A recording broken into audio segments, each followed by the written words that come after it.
ಅತಿ ಆಗ್ತಾ ಇದೆ. ಹಿಂಗೆ ಮುಂದುವರಿತಾ ಇದ್ರೆ ನಿಮ್ಮ ಆಚರಣೆ ಆಡಂಬರ ಎಲ್ಲ ಬಂದ್ ಮಾಡಿಸ್ಬಿಡ್ತೀನಿ. ಅಪ್ಪನಿಗೆ ಹುಟ್ಟಿದವರಾದ್ರೆ ಬಂದ್ ಮಾಡ್ಸ. ಇಲ್ಲಿ ಜೀವಂತ ಹೇಗೆ ಹೋಗ್ತಿದ್ದ ನಾನು ನೋಡ್ತೇನೆ.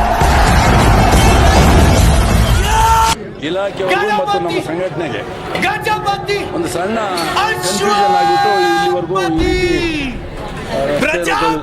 ಆಗಿರ್ತಕ್ಕಂಥದ್ದು ನಿಜ. ಆದ್ರೆ ಈಗ SP ಅವರು IG ಅವರ ಜೊತೆಗೆ ನಮ್ಮ ಕಾರ್ಯದವರು ಮಾತಾಡಿದ್ರೆ ನಾನು ಈಗ SP ಅವ್ರ ಬಗ್ಗೆ ಮಾತಾಡಿದೆ.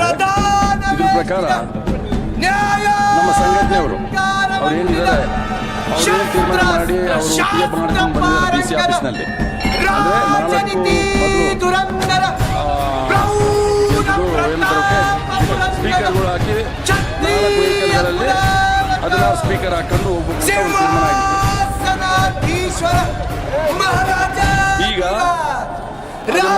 ಜೊತೆಗೆ ಅವರು ಈ ಲಾರಿಯನಿಗೆ ಇದಕ್ಕೆ ಒಂದು ಡೀಸೆಲ್ ಹಾಕೋತೆಗೆ ನೀರನ್ನು ಹಾಕಿ ಒಂದು ದೊಡ್ಡ ಸಮಸ್ಯೆ ಆಗಿತ್ತು. ಅದು ಕ್ಲಿಯರ್ ಆಗಿದೆ. ಯಾರು ಮಾಡಿದಾರಂತ ಅವರು ಗೊತ್ತಿಲ್ಲ, ನಮಗೂ ಗೊತ್ತಿಲ್ಲ. ಒಂದು ವೆಹಿಕಲ್ ಬಿಡೋದಿಲ್ಲ ಇವತ್ತು ಮಂಟಪದ ಹತ್ರ ತನಕ ಅಂತ ಹೇಳಿದ್ರು. ಅದನ್ನ ಕನ್ವಿನ್ಸ್ ಮಾಡಿ ಮಂಟಪದ ಹತ್ರ ಬಿಡಕ್ಕೆ ನಮ್ಮ ಸಂಘಟನೆಯವರು ಏನ್ ಹೇಳ್ತಾರೋ ಆ ರೀತಿ ನಡ್ಕೊಳ್ಳೋದಕ್ಕೆ ಪೂಜೆ ಮಾಡೋ ಪುನಸ್ಕಾರ ಮಾಡಿ ಅದ್ರ 8 ಸ್ಪೀಕರ್ ಇದಾವೆ. ಅವು ಈ 4 ಸ್ಪೀಕರ್ ತೆಗೆಯೋದಕ್ಕೆ ಒಪ್ಕೊಂಡಿದ್ದೀವಿ. ಇದ್ರ ಜೊತೆಯಲ್ಲಿ ಇಲ್ಲಿವರೆಗೂ 4 ವೆಹಿಕಲ್ ಕೊಟ್ಟಿದ್ರು. ಈಗ 2 ವೆಹಿಕಲ್ ಎಕ್ಸ್ಟ್ರಾ ಮಾತಾಡಿದ್ದೀವಿ.